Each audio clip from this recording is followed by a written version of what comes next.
उन्हाळ्याच्या तीव्रतेमुळे जिल्ह्यात अनेक भागांमध्ये पाणी टंचाईची समस्या निर्माण होण्याची शक्यता लक्षात घेऊन नंदुरबार जिल्हा प्रशासनाने व्यापक उपाययोजना आखत विशेष आराखडा तयार केला आहे।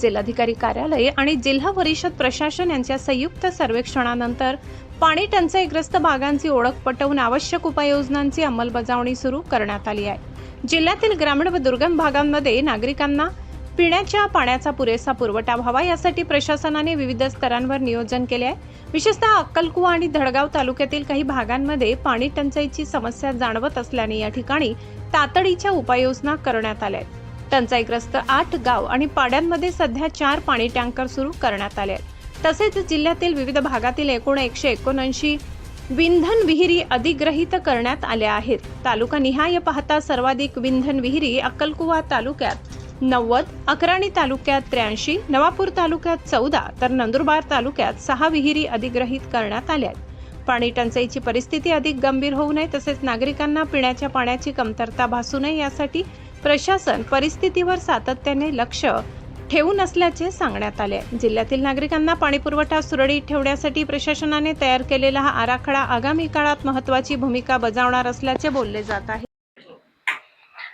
नंदुरबारमध्ये पाणी टंचाईसाठी एक सर्वसमावेशक आराखडा आम्ही मागचे 8 महिन्यात तयार केलाय। इन जनरल सर्वे जे असतो ते कधी कधी जे आपले छोटे छोटे पाडे असतात त्यामध्ये आपण सांगतो की टँकर जात नाही, तर त्यामुळे ते नंबर थोडे कमी दिसतात। पण यावर्षी आम्ही सीओ जिल्हा परिषद मार्फत पण खूप चांगला यामध्ये आराखडा तयार करण्यात आला आहे आणि एक सॅच्युरेशन सर्वे कसा करायचा याचे असे इन्स्ट्रक्शन्स देण्यात आले होते। तर ॲज ऑफ नाऊ आपल्याकडे 8 पाडे आहे धडगावमध्ये, जिथे 4 टँकर चालू आहेत।